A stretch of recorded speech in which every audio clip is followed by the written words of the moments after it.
Madam Chair, you are live. Thank you. Good evening, everyone, and welcome to the May 22nd, 2024 meeting of the Annapolis Education Commission. We appreciate you being here and joining us on this busy day. We're thankful that we get to celebrate Commissioning Week with our Naval Academy students and families, and all appreciate the talents of our naval aviators to thrill us. I know a little bit about the amount of training that goes into their preparation. So it's quite an effort on the part of our Navy and Air Force pilots. Okay, so I'm gonna whiz through and do our call to order by ward and see who's here. So Ward 1. So I'm Rachel Carr from Ward 1, teacher of the Naval Academy, as most of you know. This will actually be my last meeting with the commission. I've really enjoyed being a part of it in the past couple of years since moving here, and yeah, happy to contribute as secretary. Hopefully I'll be back in some future years. So my husband and I are soon to become parents to a new Annapolis elementary and Bates Middle at Annapolis High School eventually student. So. Yay, that's such exciting news. Thank you, Dr. Carr, and thank you for the incredibly high bar of minutes you have set. That keeps us on track, and just your perspectives and contributions. I know it's a lot to jump into as a new resident and a full-time professor. So we appreciate everything you've done for the commission. Ward 2. Ward 2, we do not have Jamie that I see. Ward 3. Enid Collison Lee, retired school teacher to children who have gone through the Annapolis feeder system. Awesome, thank you, Enid. Ward 4, we don't have a current Ward 4 representative, and we're looking for one. If you know of anyone, please. And Ward 4, Alderwoman Finlayson is not with us at this time. Maybe she'll join later, or maybe she's busy. Ward 5, India has indicated that she had a conflict. India Oaks is our Ward 5 representative, and she may or may not be able to join later. Okay, Ward 6. Hi, my name is Corey Mackel. I currently have 2 children in Annapolis High School. Thank you. Great, thank you, Corey. We also have Alderman Dwan Gay from Ward 6. Good afternoon, everybody. Glad to be here. And Sheila is traveling, so I don't believe she'll be able to make it. Okay, awesome. Thank you very much. Well, thank you for joining us. Appreciate that. Ward 7. Laura Booth, Ward 7. I'm the parent of a 2021 graduate of Annapolis High School, and the parent of an 8th grader who is moments away from becoming a freshman at Annapolis High School. And I'm also currently, but only for a few more minutes, president of the PTA at Bates Middle School. Yay. Thank you for your multiple services, Laura. And she's current vice chair of the commission. Ward 8. Jess Packler, Ward 8. I have 4 kids in the school system, 2 at A High, 1 at AMS, and 1 at Eastport. And I also am, only for a few more minutes, maybe a couple days, president of the Annapolis Middle School, PTSA. And then Laura and I are going to have a party. Woo! Woo! We're to sleep for a week. Thank you both for your middle school experience and contributions and endless years of PTA presidency. Jess, just so you know, I'm going to have you speak up a little bit more so we could hear you in there. Sorry, okay. You know, it's Eastport and it's Wednesday night and boat show day. I mean, parade. I know. I appreciate anyone being here.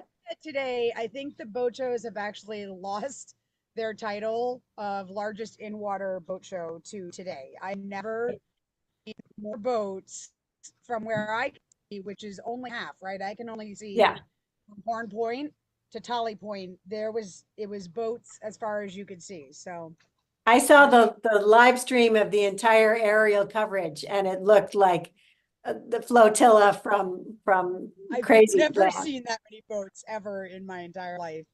For Yeah, this. It was pretty amazing. So yeah. We're going to go to our at-large members and then our guest members who are speaking. So at-large, Lily. Okay, Odessa Ellis, mother of 3 graduates from Annapolis High School, 2 sons and 1 daughter. And I also worked there as a permanent substitute teacher at Annapolis High School for almost 20 years. Awesome. Thank you, Lily. At-large member Pam. Good afternoon. I'm Pam Bukowski. I'm a retired speech language pathologist from the county. My 6 children attended schools in the Annapolis cluster, and my grandson is now attending Hillsmere. Awesome. And what grade is he at Hillsmere, Pam? 3rd. 3rd. Awesome. And we have at-large member Grace Matthews on the phone. Grace Matthews, educator for 47 years. Awesome. Thank you for joining us, Grace. I am the 4th at-large member of the commission, Janet Norman. I'm the current chair. And I have a 2018 and 2021 graduates of Annapolis High, and I was PTA president in 2021. Okay, we have invited guests. Rami, if you want to. Hi, I'm Romy Pittman. I'm with New Village Academy Public Charter School. Great. And I think that's everybody who's on with us. We have sent out the draft agenda and the draft minutes. Can I have a motion to approve the agenda as is or entertain any revisions to the agenda? Can anyone make a motion to approve agenda as is? I'll move. Okay, any second? Second. Okay, seconded by Pam. All in favor, raise your hand of approving the agenda. Great, agenda approved. We're moving forward. Draft minutes that were sent out on Monday, nicely detailed from our secretary. Any revisions to the draft minutes? Hearing none, I'm going to ask for a motion to approve the minutes. I make a motion that the minutes be approved as written. Okay. In motion by Enid, a second for the approval of the draft minutes. Pam is our second for the approval of the minutes. All in favor of approving minutes? Minutes are approved. They will be forwarded to the city for posting on the city website. All of our prior agendas and prior meeting minutes are posted on the city website. So if you ever want to check and see what we commented on or what was presented and discussed in prior minutes, you can check there. Do we have any, Julian, have you received anybody that wanted to give public testimony, or is anybody waiting online to do that? There is not. Great. Okay. Thank you. Then we're going to dive right in and spare your time. Thank you guys for being here tonight. We have Ms. Romy Pittman, who is from New Village Academy, and she's going to provide us an update. I did distribute the letter from Ms. Pittman to all our commissioners and PTA leaders. So I'm just going to dive in and let you say a few words and entertain any Q&As from our commissioners. Yeah, I just wanted to be able to, answer any questions you all had about what had happened. The very short version is that the mall seems to be imminently being sold, maybe, if it doesn't fall through. It's fallen through several times.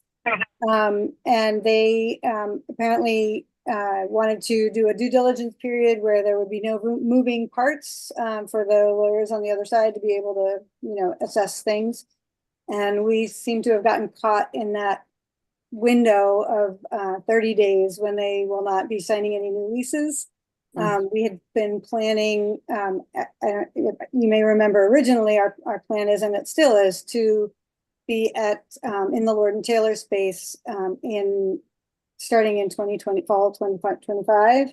and had to push that. We had planned originally to be in there this coming year, but we couldn't get the lease negotiated in time to be able to do the construction.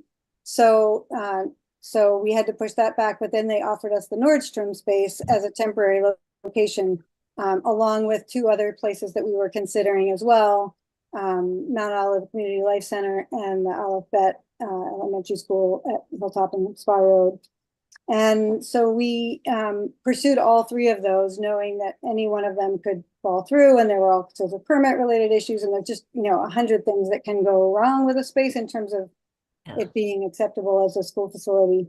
And we actually had gotten to the point where the Nordstrom, we had permit approval for that. We had a very reasonable bid for modifying it, and they promised us the draft lease on Monday, and then this rule came down on Friday, and we just made the decision that we couldn't wait 30 days to find out whether we had a space. And the other 2 spaces for various reasons, Mount Olive was too small to be able to make budget there.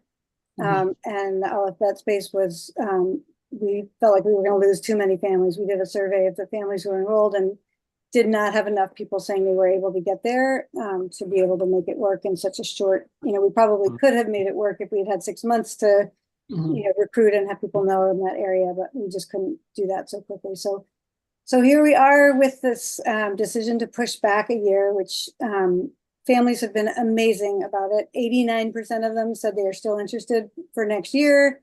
And they are incredibly supportive and, offering help in whatever way they can, rather than, I was really expecting a lot of pretty angry people having, knowing that they had counted on it. And the AACPS has been great as well, and trying to make sure that people who turn down another special program in order to come to New Village can get back into that program. They're also, the families are going to be able to be, anybody who got offered a position at New Village Academy this year, that will still be open to them next year, so that they don't have to go through the lottery process again. So they've been really helpful in helping us manage the shift. So yeah, huge. It's really, really pretty devastating. We were, ramping up with an incredible staff and incredible student body, and people were so excited about it. And it's really hard to wait a year, but hopefully it'll be even better next year. We'll have more time to be able to open in our permanent location, hopefully. So, that is, just for full disclosure, that is also up in the air, because that lease also had taken a really, really, really long time to negotiate. We had an LOI with them last October, and it seems clear now that, knowing they were selling, they were kind of dragging their feet a little bit on the lease negotiation process, which kind of explains why it was taking so long in retrospect. But we're hoping that whether, if the sale falls through, that Westfield, we're very close to a deal with them. And if it turns out to be a new company, we're hopeful that they're also going to be excited about what we're doing and want to get us on board. Excellent. Thank you. Yeah. I'm going to take questions from commissioners. Jess, you have your hand up? Yeah, so to that end, are you looking at other locations in the city? Because I just happened to be driving up Hilltop and noticed that the school at the synagogue is for rent, that whole school. But I don't know, like, what type of footprint is it that you're looking for? How large of a space? Yeah, we did consider, that was one of the 2 other sites that we had considered for this round. It would have worked for this year. I think in the long run, it's not a viable solution. It's just not big enough. And it also is hard to get to if we're relying on public transportation. It's just not, the mall is great because the city and the county buses all go there. So that's that is part of what makes it possible to do a small school, is that we don't have to pay for buses to go all over the county, which is what would be required otherwise. And so we are considering another spot where we're looking at the one level of one of the buildings on Commerce Park Drive, sort of across Bestgate Road from the mall. It's about a 15-minute walk from the bus stop, so not ideal, for similar reasons. So the transportation thing really is a linchpin for us. But if you hear of any place else, let us know. We're definitely, Okay. open to new ideas at this point. Alderman Gay? Thank you. Can you hear me well? Yeah. Yeah, speak up a little bit. That'd be great. I'm curious about the Children's Museum, which is owned by the city, and I know there has been an effort to revitalize the facility and maybe get new programming in there. And so I'm curious about that, and also Maryland Hall by any chance, if that has been an option. Yeah, we explored both early on. The Children's Museum, it seemed, was going to stay a children's museum. And I don't think there would be space for both in that space. So maybe that's changed, but at that point when we looked into it, it was. And then Maryland Hall also, thought that they might be able to offer us a room, but that wouldn't work. We do have a great partnership rolling with them where students will be able to use a lot of their arts programming, and Imani Washington, who's amazing, their media lab person, has been really, really great and collaborative with us. So, but in terms of being housed there, I'm not sure that's going to work. But thanks for those thoughts. Yeah.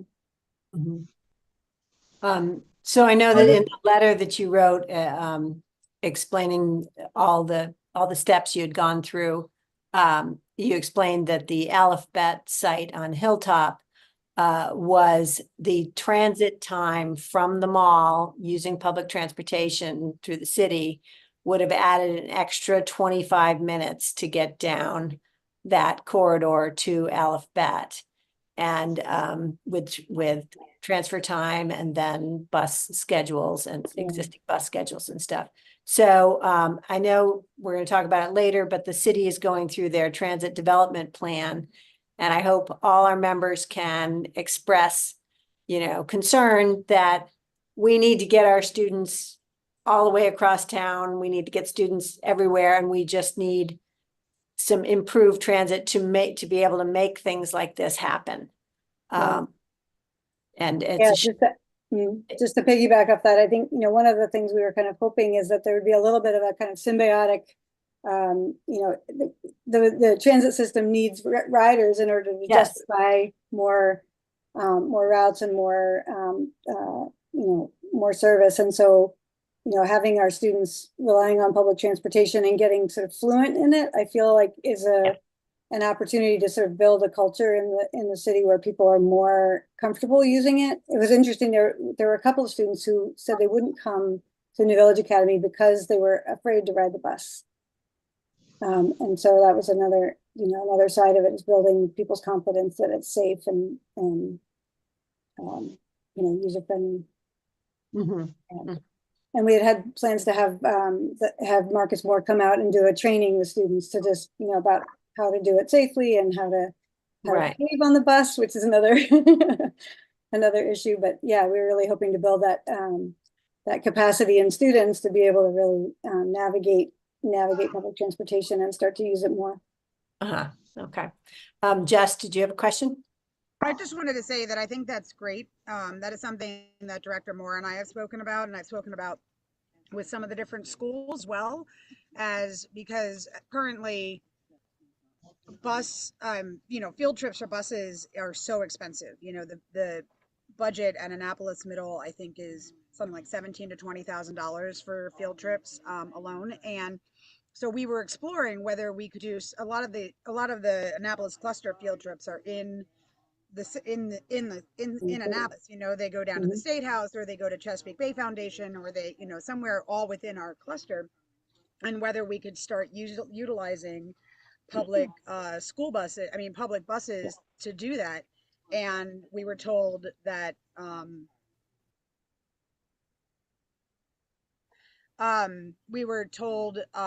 we couldn't actually utilize this, like you couldn't do field trips. There was no way for us to be able to work with the city. And part of the whole process behind that was not only cost savings, but also getting the kids on buses getting on the public buses and getting them used to them. So it's just one of those, I think anything that we can do to do that, to make more of a connection in our city between what's available for public transit would be great. So Mhm, It was disappointing that we couldn't figure out a way to do it. I hope that you can figure out a way. mhm. Alderman Gay? Yeah, just two quick questions. The first, is there, I'm assuming you already have a budget in place for, like renting a facility, et cetera. Sure. Have the theater in the Eastport Shopping Center, maybe? Sorry, you broke I up a know little bit. I didn't hear what you said is the last thing you said. the theater in the Eastport Shopping Center that I know is in need of, some rehabilitation, but at the end of the day, it's for education and for our youth. I don't see why the city, county, or state, could not contribute capital dollars to, help with something like that. It's central to the city. I'm just curious on your thoughts about that. Yeah, I think that's a really interesting idea. Again, we had, explored the shopping center at one point, and there seemed to be other plans afoot for senior housing or something like that. I can't remember what it was exactly, but yeah, things are moving, and I don't know what's available now. So that's a great thought. I'll look into it. And if you have people you think I should talk to, it'd be great to know. One, the theater is part of the Eastport, the whatever it's called, the Homes at Eastport. That's part of that whole plan. Like they're using part of the Eastport. They're using the theater as part of that whole housing development that they're working on. Oh, okay, I thought that they were under a requirement to add in some community space, and I'm wondering if that would qualify. It's just an idea. That's something I'll definitely look at. Thank you. Yeah, that's a really interesting Totally idea. awesome. It would be phenomenal to see that. That would be great. And Rumi, that's part of the that's a transportation hub as well. That's the other end. Right, exactly. So that would be really One great. is at the mall and the other is at the Eastport Shopping Center. Right. So that's where all of the other bus lines connect. So that would actually be a good one. Mhm. Romy, do you have a square footage target that you're trying to shoot for? Yeah, I mean, for the long run, we need 25,000 square feet. Mhm. So it's pretty big space that we need ultimately. Uh-huh. And you don't really want to move twice and build out a temporary. Ideally not, yeah, if we don't have Okay. to. You're got it. Yeah. I really appreciate all the ideas though. It's really great to have you all know the ins and outs, especially Alderman Gay, you know all the ins and outs of what's going on in Annapolis in a way that, there are people on our board who are in on that as well. Will Rowell's on our board and has ideas periodically that we've been following up on, but it's really helpful. Okay. Any other questions from any other commissioners? Okay. All right. Well, our heart breaks for you. And when we read that letter, it was hard for all of us to read. Yeah. And we super appreciate the amount of effort you're putting forward. Oh, Alderwoman Finlayson is here. That's terrific. Alderwoman, can you unmute, and we'd love to hear your question or comment. Thank you. And sorry I had to join late. I'm packing to leave town in the morning. But I just want to say thank you to Rumi for sending us that letter and explaining everything up front so that there's no speculations or disappointments. So I just want to say thank you from all of us. I'm sure on the council, we all appreciate you keeping us in the loop and ahead of the stories. Yeah, So appreciate that. Yeah. I wanted to make sure that people understood that, it was a lot of detail, but it was really hard to explain it concisely because there's a lot of little moving parts to it. So yeah, thank you for that. And most people don't realize all of the moving parts. And so you kind of, shared that it's not as easy as it appears. That's for to sure. make things Yeah, fit we've got a together. crash course. We've had a crash course in real estate and permitting and all that stuff. So yeah. But you polling the families about their willingness for next year and stuff, that really built a sense of confidence and support that people needed to know about. So we appreciate it. Yeah, they've really been fantastic. I mean, the families all along, it's, starting in February when we had to make the decision to move into a temporary location, people were sort of along the ride with us, and, we allowed people to defer their answer, whether they wanted to accept their position or not, until they knew where we were going to be. So there were a lot of people who were sort of hanging out and waiting to find out where we were going to be. Of course, those people, they have been offered a position, so they'll next year when we open, they'll be able to opt in or opt out, depending on where we are and what's happened with their, obviously a lot of kids will start high school and not really be interested in switching at that point. But okay. Can you inform us roughly how many students you had selecting at 9th, 10th, 11th, 12th grades? Yeah, so it was a lot of 9th graders. We had still a waiting list of about so we had 73 students altogether enrolled, 50 who were hanging out and waiting to find out where we were going to be, another who were set who were still in the pipeline, so I think maybe 20 of those, and then about 70 altogether on the waiting list. Most of those were 9th graders, so we had 70 on the waiting list, right, who never made it to getting an offer. Wow. Okay. And they were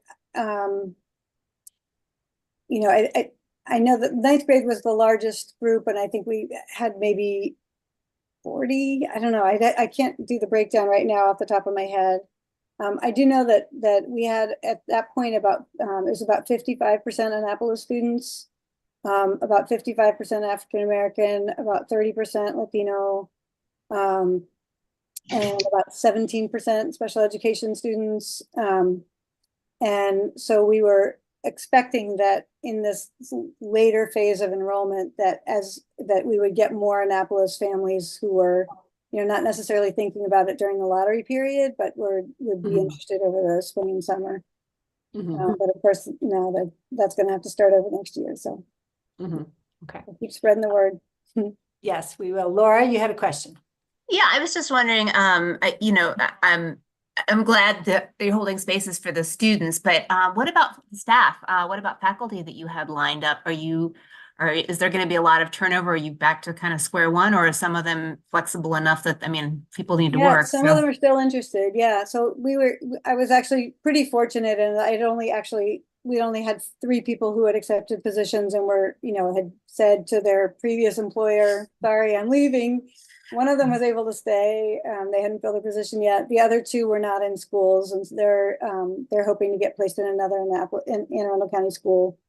And then the rest, they have done the same thing of just being very, saying, yeah, please, let me know when you're opening applications again for next year. So we're really excited about that. We had a really, just fantastic bunch of teachers who were really, thinking outside the box, thinking differently about it, and very diverse. It was, going to be, I would say like 65 to 70% non-white teachers, which for Anne Arundel County is pretty good. Yeah. And we were really excited about the team. So, well, good luck. Thank you. Thank you so much. Keep us posted if we can help you. We'll just keep spreading the word, and if you have any brilliant ideas about locations and for next year, absolutely let us know. We are still hoping to be at the mall, so as soon as they get done with their 30-day period, we'll be jumping on board with whoever that is. And I don't know if it's big enough, but what about the space where Modell's used to be by Trader Joe's? That's been empty for a while, and it would still be, close to the mall. Right, I just don't know if it's big enough. I was quickly trying to Google and see if I could get a square footage, but my Google. I'll check that out. Yeah, that's a great thought. Okay, great. All right. Well, if anybody else has any ideas, questions, anything, your email is still rpittman@newvillageacademy.org. Yep. .org. Okay, so feel free to send Ms. Pittman an email with some brilliant solution that will help out. Yeah, thank you so much. All right, thank you. We had Will Rowell next on the schedule, but he is not able to join us yet. Alderman Gay, if you had any things to share from the city, we'd love to hear them. Otherwise, Laura, can you pull up some of the things in the about the internship program and stuff in the presentations folder? Nothing probably new. It is our budget time. I believe we are voting on amendments or just reviewing amendments tomorrow. I know Alderwoman Finlayson has a number of amendments in to help the community, as do I. And so we're just hoping that that goes well, and particularly for our programs like the Children and Family Success Grant, which allows kids to go to summer camps for free, and the community grant that Alderwoman Finlayson has sponsored. So just if you can support those things, that'll be great. Great. Alderwoman Finlayson, was there anything you'd like to mention or highlight or add? Nothing particular other than the budget. And, we had a public hearing on the budget at the last meeting and no one came to speak on it. Mm-hmm. So, you can still send your comments to the respective aldermen and to the mayor. We'd appreciate hearing your opinion about it. On another note, we had a very successful peace walk about a week ago in the Bywater community, and we're working to bring resources into the community. I am working on a training opportunity for graduating seniors who don't have a path after high school. And so we're looking at doing something around the middle of June to try to get them targeted with trades that will allow them to get a career. I'm also working with Secretary Montero out of the governor's administration on his, and I can never get the name of the program correctly, it's the Gap Year program. He's looking for students to sign up for the program. It's a year-long program. Young people will be assigned a business to work with them throughout the year. They'll get a mentor, they'll get training opportunities, they'll be paid a stipend, $15 an hour. And at the end of the year, they will receive a $6,000 stipend to be used for furthering their education or for whatever they may need it for. So I know they are still looking for applications. They're due at the end of June. Okay. So if you know anyone who hasn't planned their next year after high school, the program is an excellent one. And, we need to, I keep asking for 25% of those kids should be from the city of Annapolis.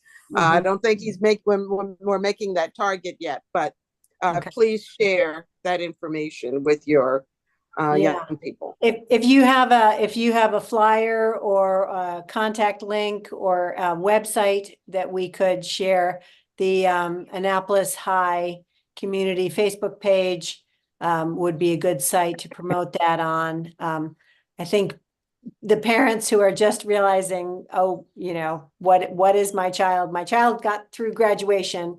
What are they going to do next? Might finally have the time to look into that and try and do that application. So if you can share that link with us, that's a terrific resource to know about. Okay, I have a couple questions. May I add, I am almost positive the guidance counselors in all of the high schools have the link that takes them to the application. Yes, I'm sure they do. Sometimes those of us who had boys or other things knows sometimes you need a parental push to filling out applications for scholarships and programs and things. I knew I certainly had to.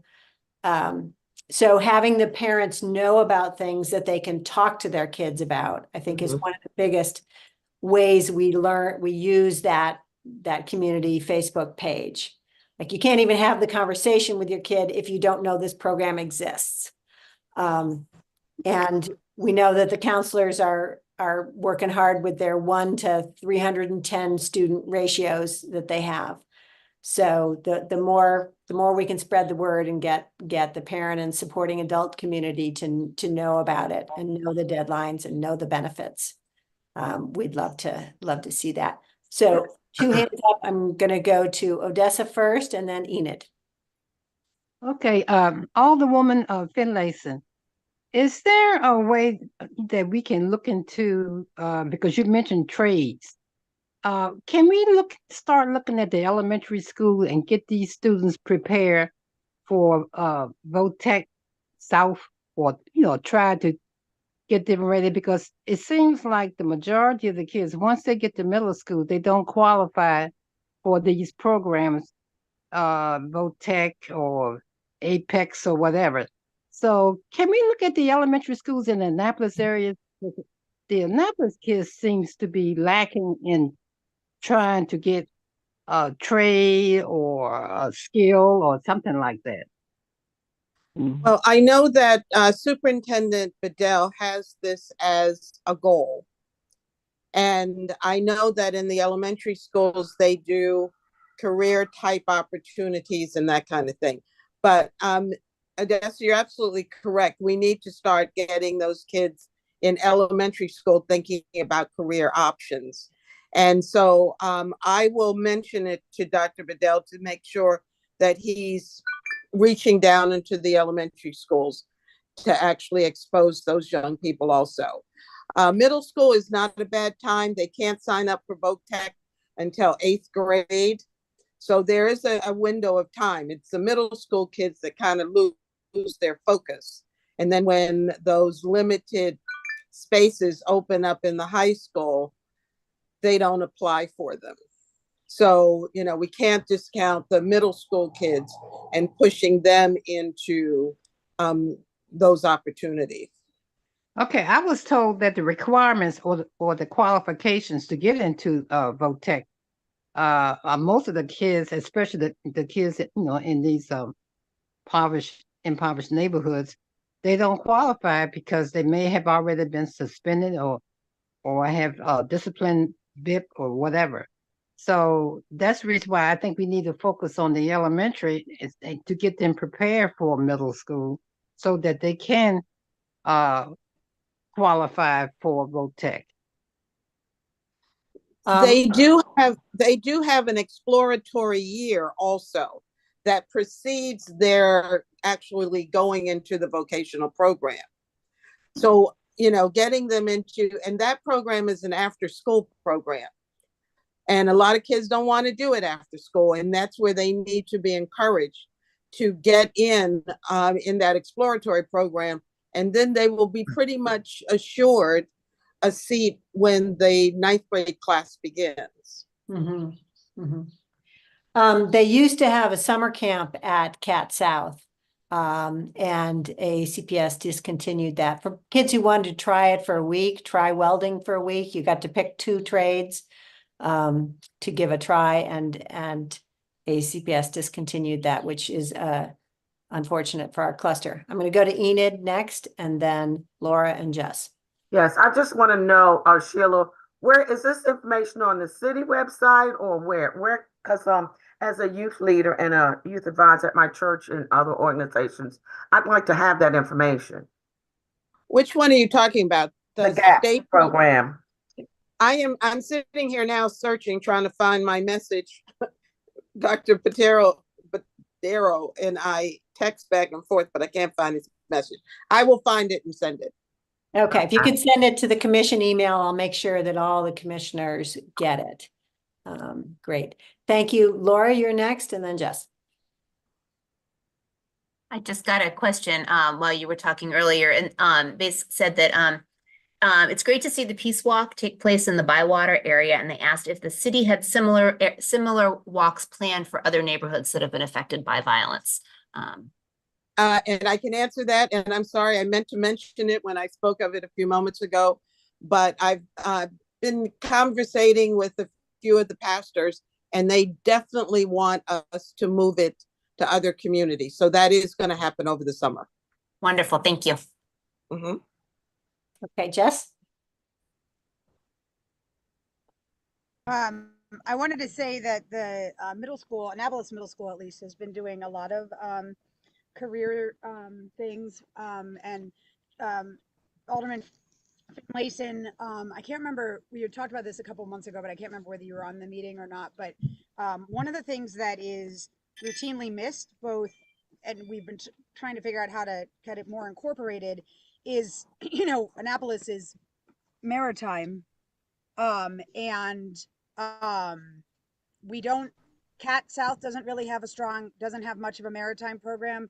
And there aren't a lot of linkages between the multiple maritime opportunities that are available for kids to get jobs. Some of the maritime jobs, Watermark will come, which is awesome, and they'll come, but a lot of what they offer is tourism based. But there are a lot of like maritime industry jobs that you can do, from age 14 on for the rest of your life. I think it's really important. It would be really great if the city, in talking about technology and career and future things, could work more with the maritime industries within the city, because not only is it a great career, not only is it a career that is desperately in need of new new employees, but it's also something that's easily accessed for people without transportation, right? If you live in Eastport, if you live in the Forest Drive corridor, you can take a bus to pretty much any marina in the city, and get to a job. You can you can even walk if you're in Eastport. And there's so many opportunities, and a lot of those jobs can start. My son started working at a marina at 14. I know there's a number of other, of his friends that have done it, but it's just something that really needs to be sort of focused and pushed, because it's a great opportunity for our kids, and especially allows them to then get a career that they can continue doing in their own home city and not have to, find something else elsewhere. Right. So I just wanted to. Right, may I? Go ahead. May I respond? The maritime industry has been involved with us and have been seeking interns. The businesses along the Edgewood Road corridor have been actively engaged in bringing in mentors. Actually, when we did the trade fair last spring, they were one of the vendors on site. So that interest is there. We know it. We know that the marina owners need the workers, need the skilled labor who can maintain their vessels. So yes, absolutely. I think I mentioned that before, but maybe you missed that. But anyway, they are on our list of businesses that will help our young people in Annapolis to learn a trade right here in Annapolis, and a very important one. I can tell you that my experience in middle and in high schools has not been seeing a lot of the maritime. So maybe when you're working with AACPS, to make sure that that's making it not only from the city, but also into the schools, because I have 3 kids in middle and high school and have not seen that. So. Okay, Alderman Gay. Yeah, just really good point, Jess. And I know Alderman Schandelmeyer started the economic gardening project about a year ago, and it was successful. We talked about in our economic matters meeting. It was, I believe it was refunded again, but the purpose of that was supplying funds so that the maritime businesses would be able to bring in people typically not engaged in that business, and provide them the opportunity to stay involved. I don't know how successful the second attempt was, but I could find that out for you though. That would be helpful if you could, and I'll distribute that info along. Okay. Odessa, you have your hand up again? Yeah, just one quick question to Ms. Finlayson. Do you find these peace walks effective? It seems like every time we have a shooting or something or another, we have a peace walk, but there's no next steps or anything. So it seems like to me these methods are getting old. I'm just asking. Well, I'll respond to that, because we always we talk about everything, but what are we doing about it? After this, or at the end of this peace walk last Friday, we had a resource fair, and there were opportunities for folks to learn about resources in the Annapolis area and outside. But also the community was asked to share their concerns and their interests and their ideas. And as a matter of fact, one of the parents spoke up about her son graduating from high school and not having anything to do, which prompted me to organize this event that's coming on on June 20th, to bring in some vendors. So there is value when there's an opportunity to hear what the community wants, and there are people in the room or outside in this case who can bring those resources to them. But you're right, just having a peace walk, that sends a great message that we're all engaged, but it's when you can actually bring the resources and make a difference in what's happening. So, but thank you for that, Ms. Ellis. Sure. And if there were community feelings and input about education resources or post-education, if you could share those with us, that would be helpful. Dr. Tobin was with us on that march, and she spoke to educational resources to the community also. Yeah, but just what the parents say that they want or need, what the supporting adults in the community say they want or need, or how, if they don't know how to access something, or what they're noting that they need to help their children advance. Okay, Jess, you have your hand up again. Wanted to speak to that a little bit, and I think that the Peace March, I'm really glad that it happened, and I was unavailable because of work conflicts to attend, but I think one of the things that I think is really important, and I would love to see the city and the school system work together on this more, is that when something happens, it's not only the events like a Peace March a week later, but it's reaching out immediately, letting the community know what is happening, letting the community know whether it's safe to go outside or whether they should stay inside. There's a lot of, and then reaching out in the schools. The Monday after the shooting happened, this most recent shooting happened, counselors were, on hand and available if students reached out to them. But as anyone who knows middle and high schoolers knows, they're not so likely to reach out, right? You really need to reach out to middle and high schoolers. And so, working to have, one of the things that I find interesting is that in the city crisis response, which does a phenomenal job when you reach out to them, but unless you are directly impacted, as in a victim or a close, immediate family relative of a victim of one of these incidents, you have to reach out to them. They don't come knocking at the door to say, hey, are you okay? They don't go to, the homes of all the witnesses, or the homes of, that were surrounding, for example, that particular shooting, and knock on the door and just say, is there anything you need? And that type of thing. Also in the classroom, I know there's a line, you don't want to talk about it too much and make too much of an issue, but I can tell you, as a resident of one of these neighborhoods, and as a person who has, witnessed and been directly affected by some of the neighborhood violence, and who has children who have as well, reaching out to the students, whether it's an advocacy class, whether it's having a school-wide assembly to just, whether it's, in, for example, in middle school, they have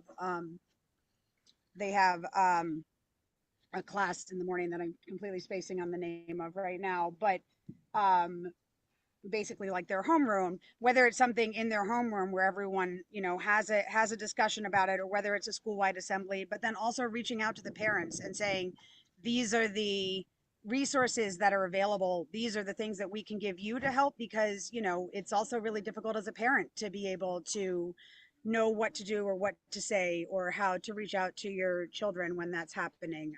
And so I just wanted to say that. Okay, great. Alderman Gay?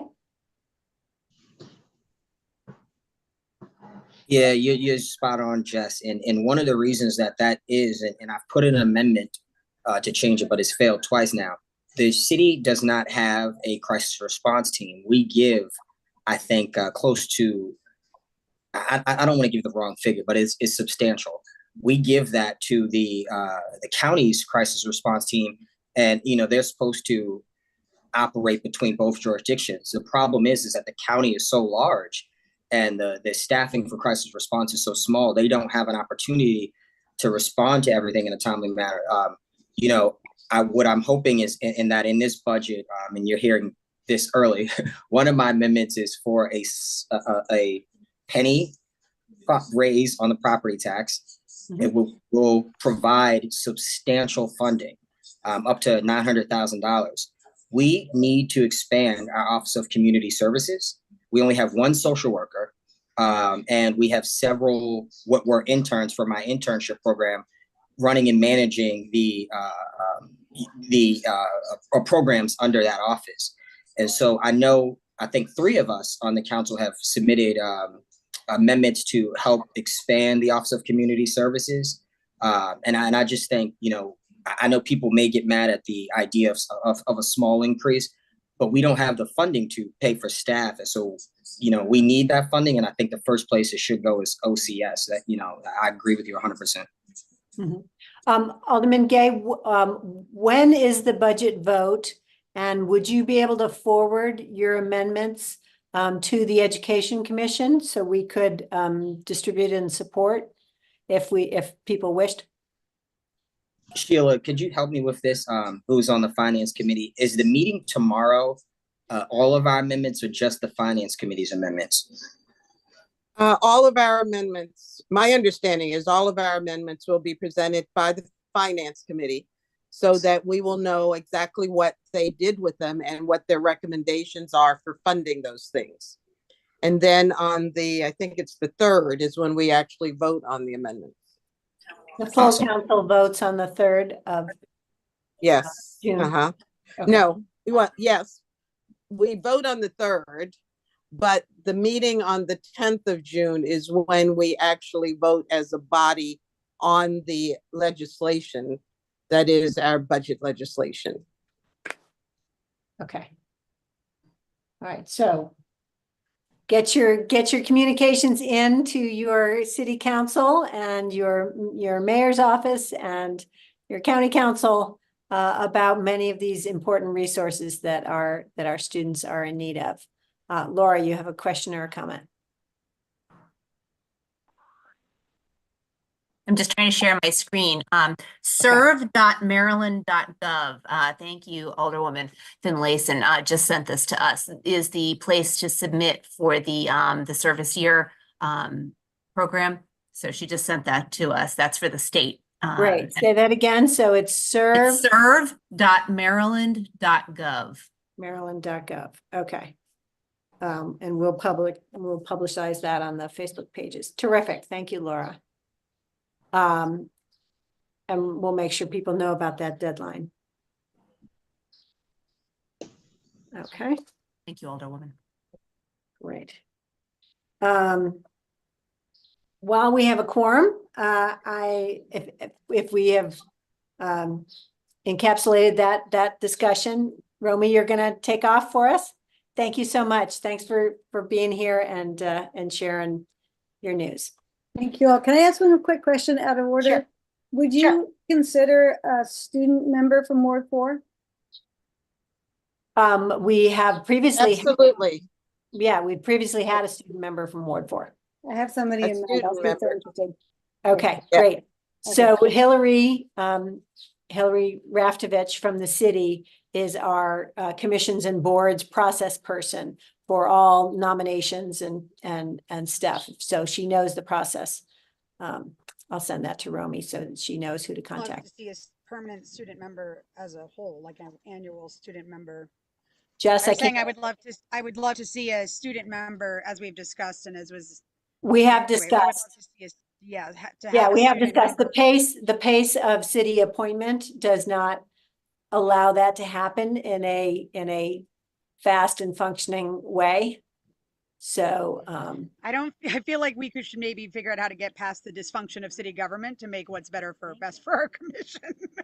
Sure. Well, the next chair can tackle that however they wish, which brings us to the idea of election for the education committees, commissions. positions for chair, vice chair, and secretary.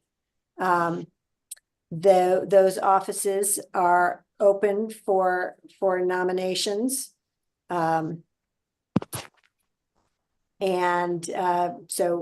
Dr. Carr is stepping down. There's a requirement to have a chair and a vice chair. If the secretary position is not filled, other commissions have done a rotating volunteer where a member takes duties to be secretary for that meeting. Personally, I'd love to have an ongoing secretary to help with, but if that need be. So, Jess, do you have something you want to add? Your hand is up. Are we allowed to use AI note takers in our meetings? Is that an option? I have no idea. We can forward that to the city as a question. What do you know about AI note takers? Just with how quickly we speak and the particulars of what we're Use them in a number of my. I can't hear you. Yeah, it just basically is a what's the word? It's a They transcribe the video. what is it? Captures the transcribes it, but they also summarize it. It's sort of like Rachel, but in a computer. Yeah, Rachel does a lot but she better did job. a much better job. Oh, I don't But know. anyway, No, these are getting very good. So it's a good question. It's a good question. I've seen some of the transcriptions from Mr. Gelinas that were pretty funny because they can't capture the words that we're using. But we can ask that question. I use them all the time for work. Okay. Yeah, Okay. I don't know. I mean, Mr. Gelinas was a couple years ago probably, but I use them all the time for work and they work. Okay. That's a great idea, and we will ask the boards and commissions staff, Hillary Raftovich, if that's possible. Okay. Moving to nominations for chair. I have not received any emails from anybody yet. I will be stepping down from the chair position. So I'm going to open the floor for anyone who would like to nominate themselves or someone else to be chair for next year. Enid has her hand up. Yes. So Laura, as the VP, you're not stepping up to the chair position? Not at this time. I have some family issues right now that are making me not able to commit to any long-term positions, but I will continue to stay on the commission and help wherever needed. Jan, are you going to continue to stay on the commission also? I'm going to continue to stay on the commission. Yes. I think I have one more year.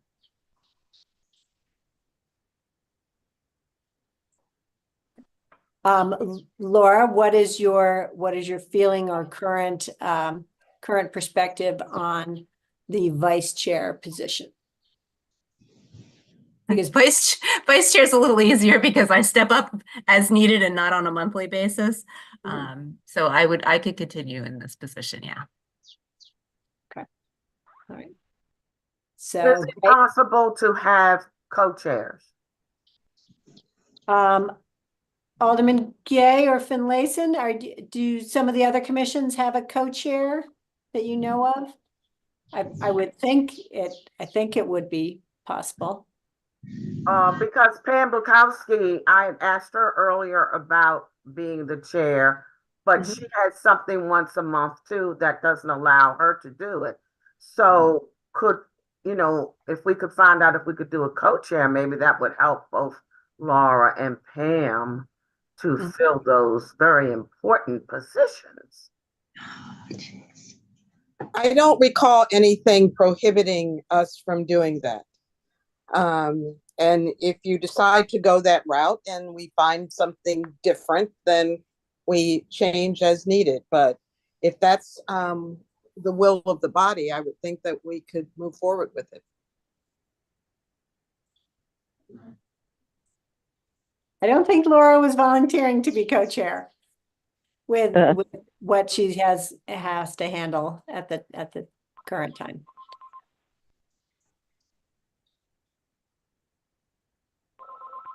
I see Grace's hand up, or Grace's. Grace, did you wanna add any thoughts? Well, I'm thinking, but I'm not in the best of health right now.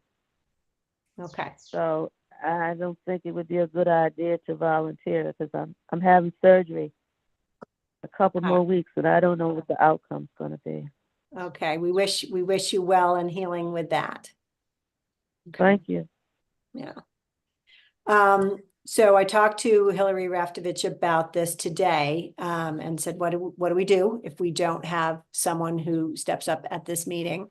She said, we could continue on a temporary basis, and you don't have to have just one election. Like, we could have an election tonight and not have anyone step up. We could have an election in August and have another election and have a chair for the school year. So perhaps that might be what we think about considering. Any commission thoughts on that? Pam, maybe you can let Laura know, you know, what you told me today, which maybe influence her to maybe go on and step up to that, because, you know, because of the one thing you said you couldn't do. Well, I mean, I know that Laura already indicated that that's not something she can do. I'd be willing to do it, but from time to time, I also have a commitment with a member of my family, you know, on the Wednesday that the meeting is held. So you could choose to, the new chair and the new things could choose to move the meeting time and dates to something that suits you, just for anyone to consider. This date and time is not locked in. We try to avoid the Board of Ed dates, and we try to avoid some of the city council dates so that our city council members can join us. But it's not a lock on this date. So. Well, Jan, are you willing to go with Hillary's suggestion just until August? Yes, I'm willing to continue temporarily until August and then definitely step down. Okay.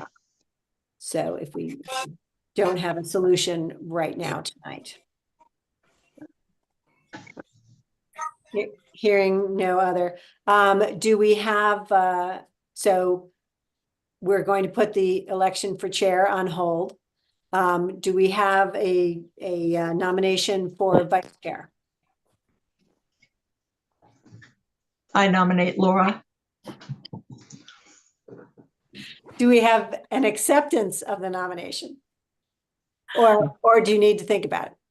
I mean, I would continue with vice chair. Yeah. Okay. So we have a nomination of Laura. I second the nomination. All in favor of Laura Booth as vice chair of the commission, please raise your hand. Okay. We have a quorum of members voting yes for Laura. So I see Lily's hand in there. Justin's hand. So the motion is passed that Laura will serve as vice chair. Thank you, Laura. I will help you. And the position of secretary, do we have anyone? I'm accepting nominations from the floor for a position of secretary if anyone wishes to nominate themselves or someone else.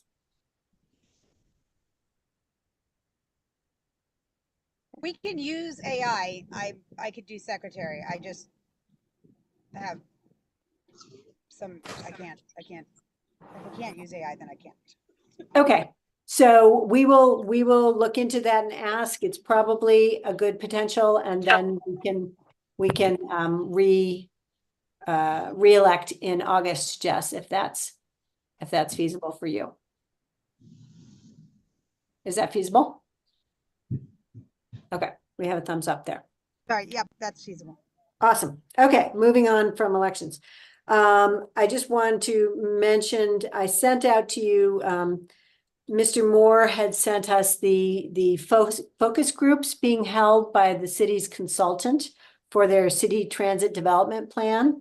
This is their 5-year, strategic plan review.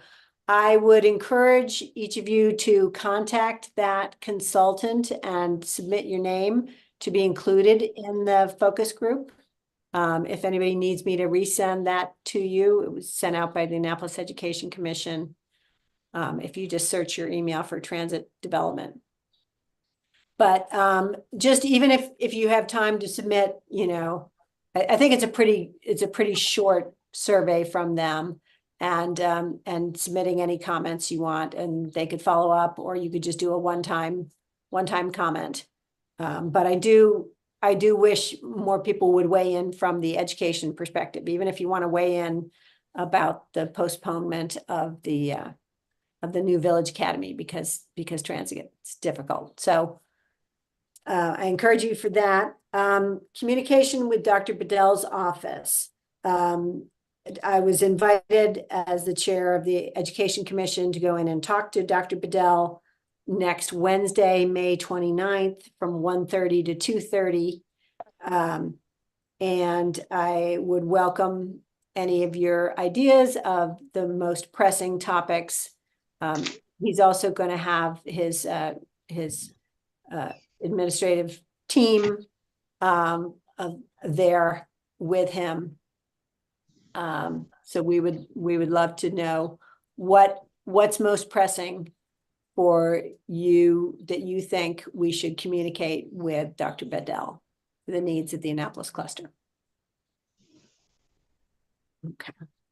Laura, could you pull up some of the presentation materials? Could you pull up the city's internship flyer? It's kind of toward the end in the folder.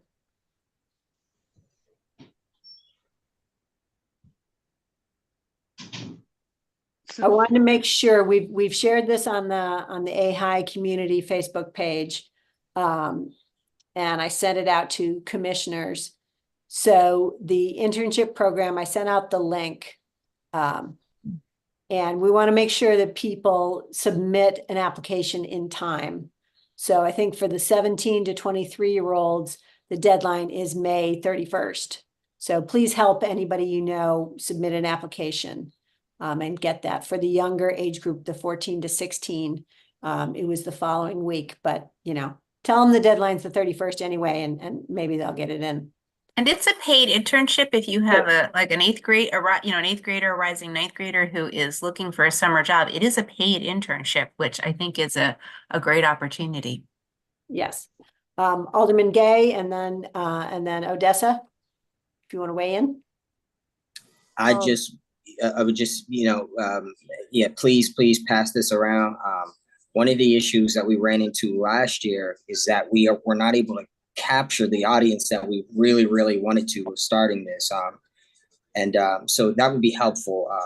And yeah, it's a fantastic program. When I pitched this 2 years ago, I had copied the City of Orlando's internship program, which I just thought it was just much better than just, assigning an opportunity for the kids to get into the departments, but really, really going in depth to career learning and stuff. And so hopefully this goes well.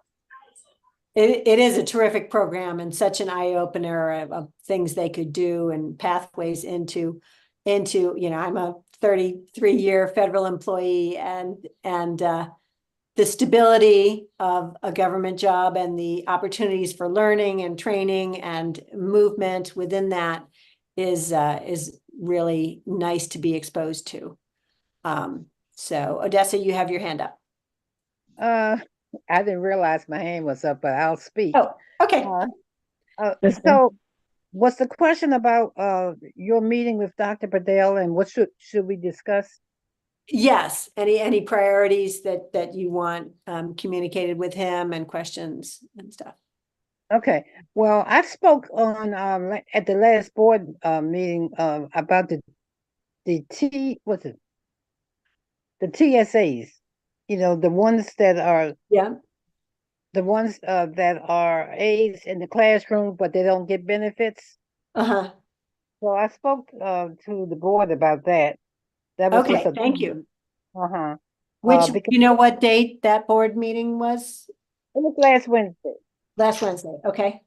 So They don't, these TSAs, they're not 12-month employees. They only get paid when they work. So during holidays, summer breaks, or if there's inclement weather, they don't get paid. So I just think that they're working with the most challenging students in the student body, so they should be getting paid or getting some kind of benefits. They don't have health benefits either. So I did to the do you board remember about. what the pay rate it currently is? No, I don't. The person that was going to help me out, she was on vacation. She was out of town, so no, I don't.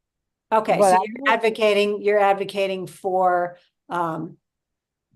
making sure they have sufficient pay levels to retain staff and health benefits during the school year and are paid for school yeah, holidays. because 12-month employees get paid, yearly, year round.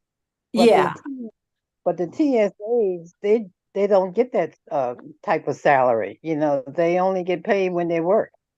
So we need to kind of advocate for them to be able to get better benefits.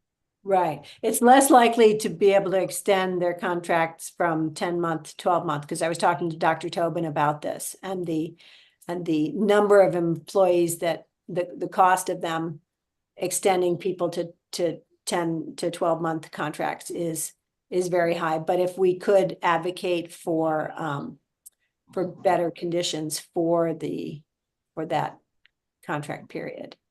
And then the other thing that, like I said, the peace walk they had, it's a start.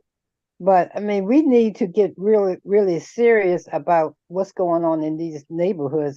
This neighborhood, we have a peace walk, and then everybody talking about it for a while. Then the next thing you know, it's over with. So I want to see the board and Dr. Bedell them try to understand that it's a generation poverty that's going on in these neighborhoods, and they need to address the poverty and the trauma and start off with elementary. We have to educate and break that generational poverty, and through education. It's as simple as as that. I don't understand why they don't get it, but it's education. And then people want to blame the parents and the mothers or the fathers. Well, there's all kinds of stories going on with them, because some of these mothers and fathers, I had them in school when I was there, and a lot of them didn't get educated. A lot of them weren't. The ones who did graduate, they didn't give them any kind of skills to go on, life skills to get good jobs, to take care of themselves. So a lot of these kids are being raised by parents who don't know how to be parents. But you can break that generational poverty. It can be done by educating these kids starting off in elementary school. And Dr. Bedell and the board needs to understand that.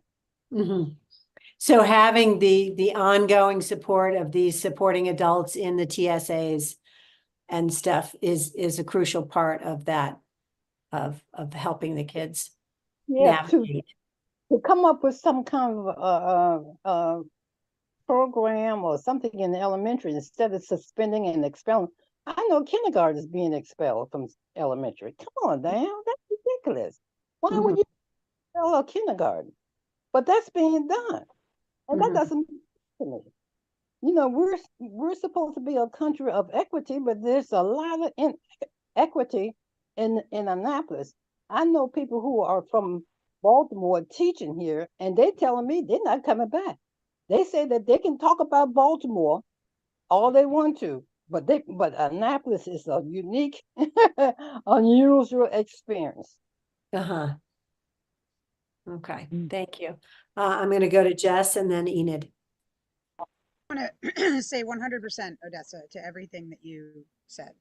And I would like to say, when you're talking to Dr. Bedell, I think it's so important that the school system recognize that the Annapolis cluster is not the same as the other clusters. And, you know, we are a separate governmental entity. We are a separate, you know, we are different. We are an urban cluster. We have far more students within a much smaller, you know, area. And we have a much higher, you know, diversity and everything else. We are a very different cluster, and that's what makes our cluster so amazing, and that's what makes our school so amazing. But it also has, you know, both benefits and challenges, and, you know, everything from communication, you know, just last week and the week before, for example, the high schools all dismissed, or they all had a late arrival for 3.5 hours. Can you hear me okay? They all had a late arrival for 3.5 hours because of testing. So that was all the high schools across the cluster, but it was not on any of the school system calendars. It was released in one information release for Annapolis High School anyway, in April, very early April, at the very bottom of an email. And then that was the only information I found out, because my son came home, one of my sons came home from school and said that next week, when I don't have to go to school, I'm going to be going fishing. And I said, what do you mean you're not going to be going to school next week? And so it was 6 days, because one of the days was election day, so they had no school, but 5 days of 3.5 hour late arrivals, and then 1 day of no school at all. We received a official notification about that it started on a Wednesday, and we received it, I think, Thursday or Friday before that. That is not enough time for families anywhere in our community. I mean, in our school system, but I'm, you know, focusing on our cluster.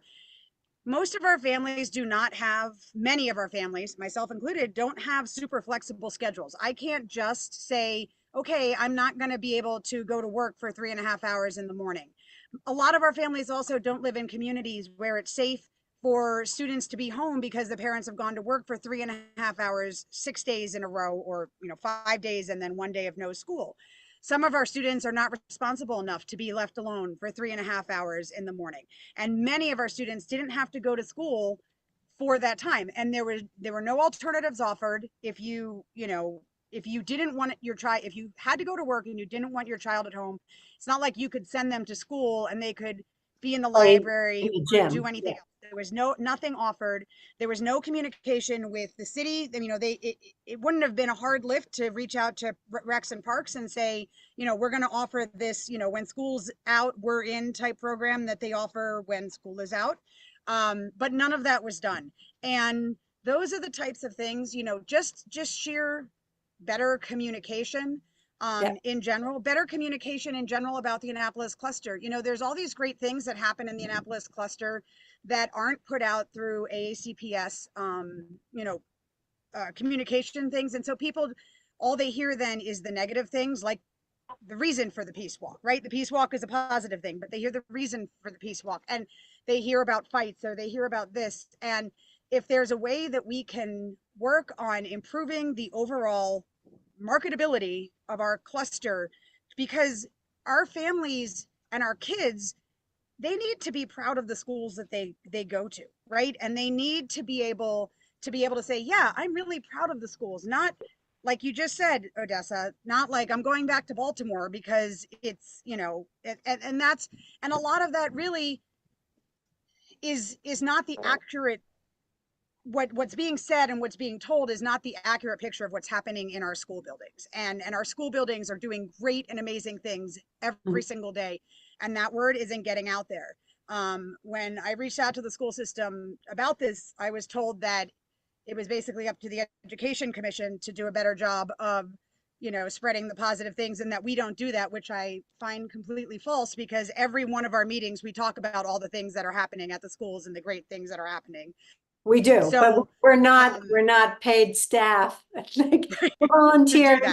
But then the other thing I would, you know, just want to have Dr. Bedell, you know, think about is what are we, you know, we're talking about like what's happening in the elementary schools, and when there are things that happen in our communities, how are we holding the hands of our students to make sure that we know what their concerns are, and how are we reaching out to them, and how are we using the community schools programs to create a community, for example, and how are we creating that community? For example, next Wednesday is, this is great news, and everybody, I'm spreading great news, is the Concert Under the Stars, which is a phenomenal joint concert between Annapolis High School, Annapolis Middle School, and Bates Middle School.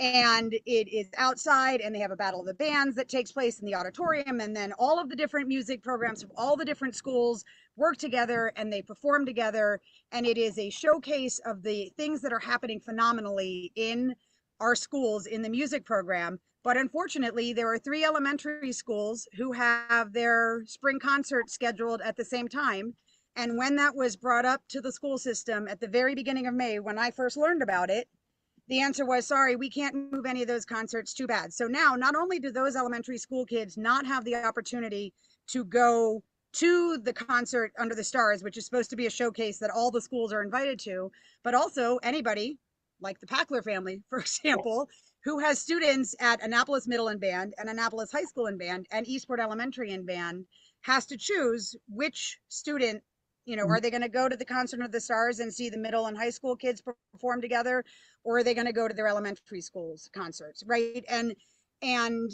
I feel like, you know, that conflict was brought up in more than enough time that the school system could have made a change. And it's just little things like that. Like it's what I would really like to talk to Dr. Bedell about is that it feels so hard to be a parent in the Annapolis cluster right now. And it shouldn't be that hard, because if it's hard to be a parent and it's hard to be a student, and then if we already have all these other, you know, outside pressures on our community and within our communities, and it's, you know, we're trying to fight within the school system just to have a good example, you know, or good opportunity, then that's a problem. Something like Arlington Echo, where if your students attend a Title I school, you are more likely than not to only be able to attend the extended day program at Arlington Echo and not have the overnight program. Because in order to have the overnight program, you have to have enough guaranteed volunteers who have been background checked and also can take the time off of work to be there during the day and or spend the night. And that's a much harder push for our Title I schools. Volunteers are a much harder push for our Title I schools than they are for our non-Title I schools. And so the majority of our Title I schools don't get the opportunity of spending the night at Arlington Echo, which is a really big disappointment, because the majority of our Title I school students are not the types of kids that get the opportunity to attend overnight schools in the first place. I mean, overnight camps in the first place, right? Like, I mean, this is the thing that they should be getting to do through school. So anyway, that is okay. Yeah, no, that was the communication about the Annapolis High newsletter and the late arrival things was high on my mind when you explained it. Like, that has to be fixed. We have got to have better scheduling and better communication about so many things like that. I'm going to go to Enid and then Alderman. Sorry, one thing I forgot to say about that. The other issue with that scheduling program is that it disrupts the schedules. It's almost as they didn't take into account the fact that high schoolers have middle and elementary school siblings, because that affects the whole, right? That affects everybody's schedule. So right. No, they know they have siblings, but okay. So Enid, are you still with us? Yes, I am. I have to go to another meeting, so let me get this in real quick. Sure.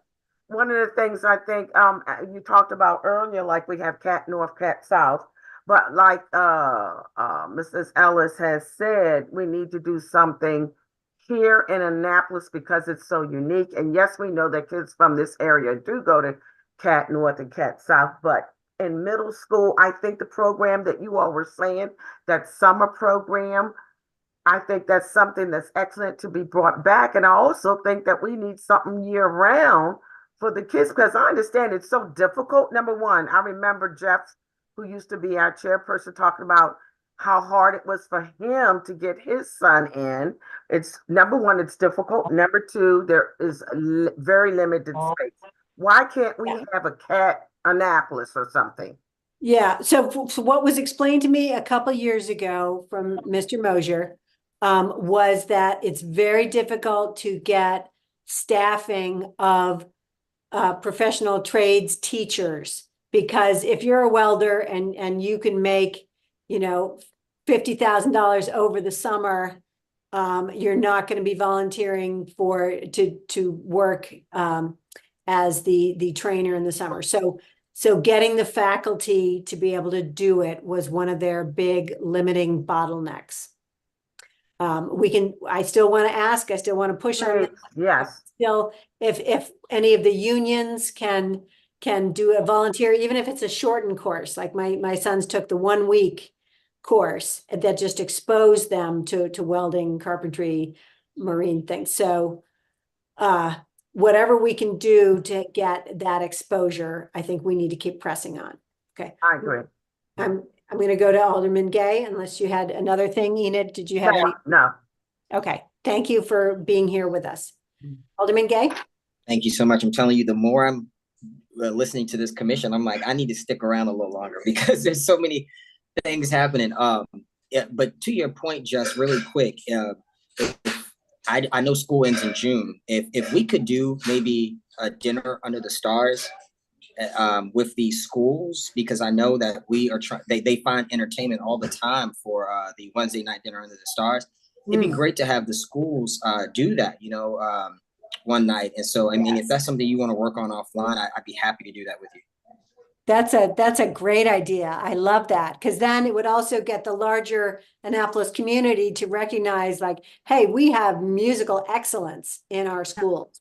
We That's really awesome. I do. can reach out to Miss Gilbert and Mr. Francis and put them in touch with you, and then also Miss Gilbert's leaving, but the band, Laura. Mr. Welke. Mr. Welke is going from Bates to Annapolis, and then there's Mr. Hadnot at Annapolis Middle. It's phenomenal as well. So that's great. Thank you, Dawn. Okay. I will say, again, our yelling out for positive things. Our music programs are phenomenal. I mean, my son went all the way through. My daughter's at Bates now, but the music programs have always been top notch in our experiences in our cluster. So we are fortunate. And when they go to regional competitions at you know, Six Flags, or they go down, they kick butt. They get these #1 ratings and really crush it compared to Annapolis High many. got a #1 ratings at the county music competition. Fantastic. Yes. Yay, Annapolis High. A couple other things I wanted to mention. I sent to you, Laura, can you pull up the Play Annapolis flyers? While she's pulling that up, I wanted to say also that this didn't come out, I don't think, publicly yet in a public, but the Annapolis High School FBLA team made it to nationals. Multiple members were selected. They made it to regional, states, and then on to nationals. Not everyone can go to nationals because it's an extended period of time in the summer, but we had a number of students who were selected for it and that's the Future Business Leaders of America program at Annapolis High.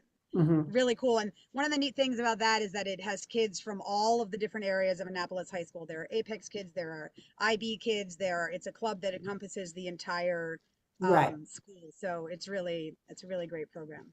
Right. And as an FBLA parent and Laura's an FBLA parent, the range of categories that your kid can compete in, there's like 50 to 60 different categories.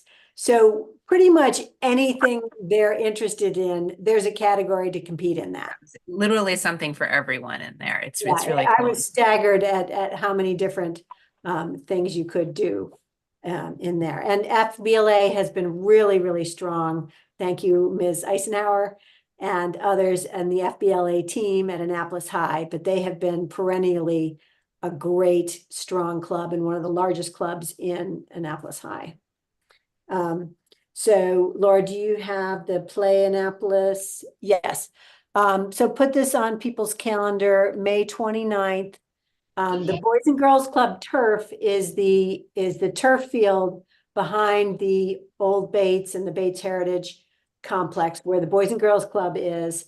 And you know, I love this intergenerational thing where the current Annapolis High School athletes are going to be there. And inspiring the younger kids to sign up for these summer sports programs, and summer and fall sports clinics and camps. So I'm really thankful that Play Annapolis is sponsoring this. So there's a flyer. I put it on the high school website, but please distribute to your elementary levels also, PTAs, so that they know about that. Another cool thing happening in the elementary schools, if you've ever noticed it, this year, on the same day, Tuesday, May 28th at 9 a.m., all of our Annapolis cluster elementary schools are holding a AHS graduation walk. So the kids who are graduating seniors go back in their cap and gown and they walk through the hall of their elementary school with the little elementary students lined up along the hallway, kind of cheering them on, and their elementary teachers get to see the students as they go by, and it makes them feel so good about what they've contributed to. It's a beautiful event happening and it's nicely organized this year that it's all at the same time of every elementary school in the cluster. Tuesday, the 28th of May at 9 a.m. So, and the contact people at the high school are Carolyn Cochran and Jay Kohler. So if you know of a student who hasn't heard about that and wants to be involved in that, those are the two people. Mr. Kohler's an English teacher there, and Ms. Cochran is a teacher and staff there also. Laura, were there some other things? Yeah, Janet, I have just So one that thing. I just was going to say, Mr. Kohler, that's another thing for the Dr. Bedell list. Mr. Kohler is one of our IB coordinators, and one of the changes this year that, from what I understand, is because of Blueprint, but maybe not the most advantageous for our students, is that our IB coordinators, who are not 12-month positions, our IB coordinators they're not full-time positions, now have to be. But it is a full-time job, right? So being an IB coordinator is a beyond full-time job, whether you're at the PYP, the MYP, or the diploma program level, and especially at the diploma program level. But they have to be in the classroom now. And so that has created a lot of concerns and issues in the IB programs. You know, we have 4 IB, we have 2 IB elementaries, an IB middle, and an IB high school.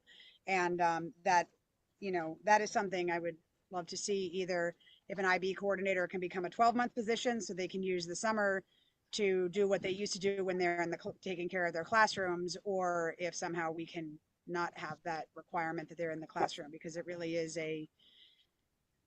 affecting the whole program and making it really harder for the teachers. But they get paid for 12 months though, right, Jess? What's that?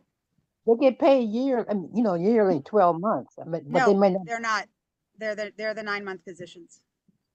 Yeah, but they still get paid over the summer. Yes, so the 9-month or 10-month contract positions can have paychecks arriving over the summer period, but their contract pays them a certain amount for their 9.5 months of service. The pay scale is based on they can have it spread out to arrive as a paycheck over the summer months. But it's the same, and I think some teachers might have it, concentrated to arrive just in the shorter period. But okay, so we are going to, Laura, can you pull up the CAC, Citizens Advisory Commission thing? So we have a vacancy. Latika Hicks has served for 2 years on the Citizens Advisory Commission. This advises the board on policies. So we have a high school and middle school representative from Annapolis that we need to fill that position, because otherwise our suburban schools will be the ones inputting all the policy issues to the Board of Ed. And if we don't have a representative from the Annapolis cluster, then they don't have any idea how the policies affect our Annapolis cluster.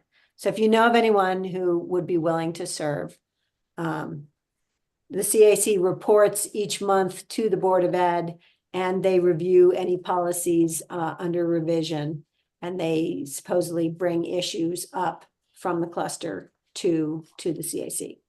So wanted you to know about that. The public advocacy dates, I believe tonight was a public hearing in front of the county council regarding their budget. You can still weigh in by email. They have not finalized the county budget yet, but will be doing so very shortly.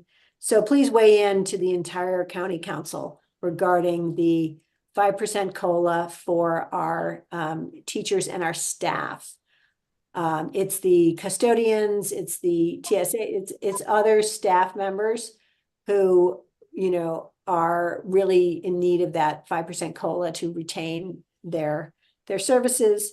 And we also strongly want to press, I know Dr. Tobin came into the city budget work session and asked the city council to please individually advocate for the second social worker position to be included in the county budget. That we really, really need that at Annapolis High. So as you may have heard from when Aaron Lee spoke about the city social worker position and what was happening, that the city was sponsoring the No Harm Initiative and everything, those sessions, they go in and work with students during the day at Annapolis High. So the one existing social worker has to coordinate pulling those students out of class, getting them passes to work on the No Harm Initiative things. And that our one phenomenal social worker is just way overtaxed, and we really need that position. So we really need all the commission and all the city council to advocate for that within the county budget. Just in a numerical standpoint, if you think of it this way, there are 3 social workers at Annapolis Middle and 2 at Bates, and then they go down to 1 at Annapolis High School, even though all the students from both of those schools go to that high school. With 33% more students because they have 4 years at Annapolis High instead of 3 years at the middle school. I mean, the caseload between middle school to high school like quintuples. Mm-hmm. Yep. And just as a reminder, our guidance counselors are currently on a 1 to approximately 307 student ratio of how many they're handling. And if anyone goes out on maternity or paternity leave or injury, you know, surgery, repair, that climbs even higher to, you know, 1 to 350 or more students. Janet, when Yeah. you're talking with Dr. Bedell, the situation with guidance counselors at Annapolis High ought to be on the list as Yeah, well. it is on the list. Yeah. Okay, they're apparently, just for anyone who hasn't paid attention, they're apparently restructuring the way guidance counselors are assigned at the high school. Right now, we have special unique schedules for Apex and then for IB, and then those are being handled by 2 people so that not everybody had to duplicate that effort. And by spreading that around and making all the counselors deal with that, we were actually effectively increasing the load for our already overburdened counselors by making them have to master all of these individual schedules, as well as trying to actually find time in their schedules to meet with students. And it's going to take away advising. I'm afraid personally, it's going to take away advising from the kids that need it the most, not, you know, the kids that are, don't necessarily know what they're going to do after graduation and need the guidance part of that, where they don't have time for it as it is. And it's just going to cut into that even more. Laura, the other thing to note is that, and I don't think I was quite aware of this until I had a conversation with someone this weekend, that as you called them guidance counselors, but our counselors are no longer guidance counselors. They are counselors, and they are supposed to be SEL, social, emotional, and I forget what the L is for, but counselors Social learning. Social emotional learning. So they're supposed to be the counselors that are handling kids who are, they're supposed to be mental health counselors now, in addition to being college and career and what are you doing with the rest of your life counselors.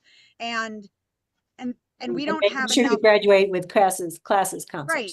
Yeah. And so, you know, what happens is in, you know, the fall, if you have a student who's having, you know, mental health or, you know, other type of crises that isn't necessarily guidance counseling crisis, but the counselors are, you know, they have a billion, you know, deadlines for various, you know, course selection, recommendation letters or course selections. Yeah, or whatever college applications. Applications, finding the right apprenticeship, whatever it is, those are getting, you know, we need to I can understand maybe the why, but I feel like at least at Annapolis High School, and I imagine it's the same at every single high school in Anne Arundel County, you know, there needs to be, we need to figure out how it can be more than that, we get more, right? We have mental health counselors that are available for the students in addition to the guidance counselors, because I think that's one of the things about this, one of the reasons that this change was made. And you know, but what we really need is more counselors, not spread, you know, right? So yeah, I completely agree. One of the things that came up when we at one of the county PTA meetings a couple of months ago, Dr. Pugh came to speak to us, and she had questions about Blueprint, and one of the specific questions that she asked us was about how we can do a better job of advising students who are not college bound, because our college bound students are pretty good about coming into the guidance office and saying, hey, I'm applying early decision at the University of Maryland and I need my application submitted by this date. And in the fall, those sorts of concerns overwhelm the guidance department. I mean, if you've got kids that are applying, I mean, some of our kids are applying to a dozen different schools and they all have specific deadlines, and those deadlines drive the guidance counselor load at that period, because those deadlines that ones they have to respond to. But what happens is it doesn't leave them with any time to go and talk to, you know, this one kid that maybe John hasn't mentioned it, talk to them at all. And John's just being quiet in the corner because John doesn't know what he's going to do after graduation. But the guidance counselors don't have time to go out and talk to them. So one of the things we talked about at the county PTA with Dr. Pugh was maybe instead of assigning guidance counselors by last name and having all of them sort of focused on, you know, being overwhelmed by the same college things, having students selecting guidance counselors, or having the guidance program be more fluid, where a kid who says, you know what, I think I'm looking for a career after high school and I need to be channeled into an apprenticeship program or something like that, so that we have a guidance counselor whose specialty is job fairs, is bringing in apprenticeship programs and things like that, and helping to make sure that our students who are going to, you know, who want to go into an apprenticeship are being prepared for that, like that they are having enough of the, say, math classes that they need to pass an entrance exam for, like if they want to be a steam fitter or a plumber, you have to pass a math exam to get into the program. So they have to at least complete algebra. So you need to have a guidance counselor who's making sure, hey, you know, I see you're really struggling in your math class, but if this is the path you want to take, we need to make sure that you're getting extra help in math so that you'll qualify for that. And right now I feel like the guidance counselors, because we have everybody sort of all mixed together, nobody can really, like, it feels like the career fairs are sort of afterthoughts because the college fairs take over. So all the other stuff is sort of secondary, which isn't really serving our students well. So. Okay. I'm gonna bring up that Jess asked a helpful question in the countywide parents Facebook page about, you know, how are your guidance counselors structured at your school? And Dr. Tobin did share with me that when one parent said we have one guidance counselor per 600 students at Glen Burnie High School. Glen Burnie High School was down 4 guidance counselors this year. So we are not alone in our pain. This is a heartbreaking situation that really needs to be addressed. So I'm going to move on from there. I think Grace has a question. Grace, did you want to add something? No. Okay. Okay, right. but No. Odessa. yeah, what's the problem, Shan? I mean, why do you think that we're losing so many people in education? It's a hard field. I don't know the exact answer. It's hard. There's a lot of tracking, paperwork, you know, burnout. It's a very difficult job. Yeah. And guidance requires additional degrees too. So it's not like you can just get a bachelor's in it. Most of our guidance department, you know, have masters or beyond. And there aren't a lot of careers that pay so poorly, but require so much education. So it's not a. But yeah, well, can't answer that. Grace was a guidance counselor. Grace? Yes, I was. Uh-huh. And it is not a easy job, because not only that, in many cases you have to work with the parents as well. Yes. Yeah. The parents I've had parents to come to school, have an appointment during the day because they need help with their kids or whatever. So it's not an easy task, and the kids of today are far different from the ones that we had, let's say, 20 years ago. Yeah. They're different. They're different. And I left in 2015. So we want to support the system in beefing up the guidance and counselor resources we have for our students. Okay. Laura, is there anything? There was a couple other things. There's a community baby pantry event happening at Tyler Heights. Baby shower. Baby shower. The Yes. June 1st, which is Saturday morning, 10 a.m. to 1 p.m. At Tyler Heights. And so lots of resources there, medical exams, music, all sorts of things happening. So that would be a great thing to promote. Was there a couple other things in the folder, or we've covered most of the? Let's see what else is in there. Yeah. The internship, the Play Annapolis, the baby shower, the CAC. We're heading on to our closing time.